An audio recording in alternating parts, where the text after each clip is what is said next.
Ever wonder why your bank account takes a massive hit in August even though you didn't plan any major vacations? You aren't alone. While everyone blames December for breaking their budget, August is the silent assassin killer of the year. Let's talk about 4 hidden reasons August kills the budget and some practical strategies to help reset for September. I want you to think about the most expensive years of the month. Naturally, your brain goes to December. Of course. Maybe you even think of November or the summer vacations in June. But I'm willing to bet there's one silent assassin of a month that sneaks up on you every year and leaves your bank account in absolute ruins. I'm talking about August. August is the ultimate jump scare. You go into it thinking summer's winding down, things are chill, and you come out of it in September wondering if you accidentally bought a small island and forgot about it. If your budget is currently screaming for mercy, don't panic. August is uniquely brutal to wallets. Let's talk about 4 major reasons why August is so rough and talk about some practical strategies we can do to help reset for September. Let's start about the most obvious culprit, back to school.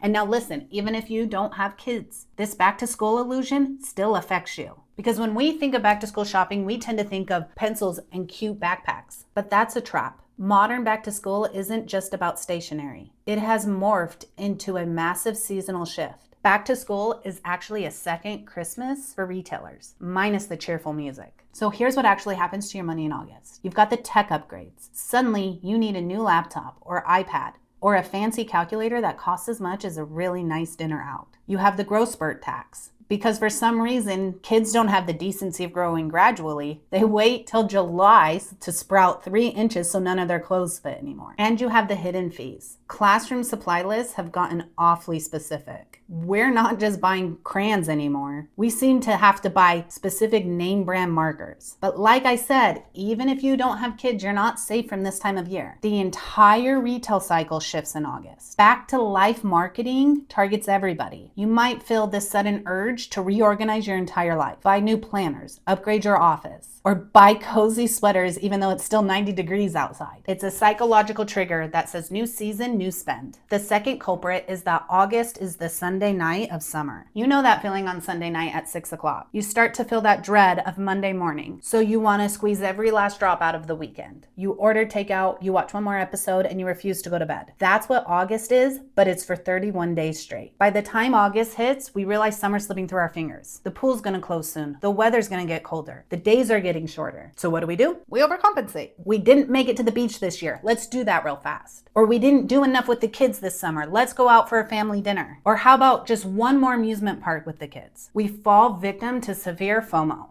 Fear of missing out. We say yes to every social invitation because we want to maximize the last of summer. And the result? A ton of midweek dinners out, a weekend getaway, and a bunch of ice cream trips, all on a credit card. Now let's talk about that silent bill that hits your inbox in August, that makes your jaw drop. The peak summer utility bill. In most parts of the country, July is brutally hot. So what do we do in July? We run our air conditioning. We run it high and we run it constantly. But utility bills are lagging. You don't pay for that electricity bill in July, you pay for it in August. But it's a double whammy because August tends to be just as hot as July. So while you're paying off that massive utility bill from July, you're racking up another one to pay in September. We also tend to see higher water bills, especially if you have a pool or kids running through sprinklers. Your water bill is likely peaking right now as well. So it's a passive budget drain. Unlike a shopping spree, you can't easily say no to keeping your house at a livable temperature. It's a fixed variable cost at its peak at the same time that you're dealing with back to school shopping. Now, the 4th reason is the pay now, play later trap. August seems to be the month of transition. Your summer activities are winding down and your fall activities are starting to ramp up. And it just so happens that autumn is a very expensive season. Think about the things that start in September and October. Youth sport leagues, dance classes, music classes, after school care programs. When do you have to sign up and pay the registration fees and the first month dues for these things? You guessed it. In August. It's kind of like you're paying double rent for the seasonal activities. You're paying to finish out your summer activities while prepaying for your fall ones. It's a cash flow nightmare. All right, so now we know why August is a financial minefield, but I don't want to leave you there.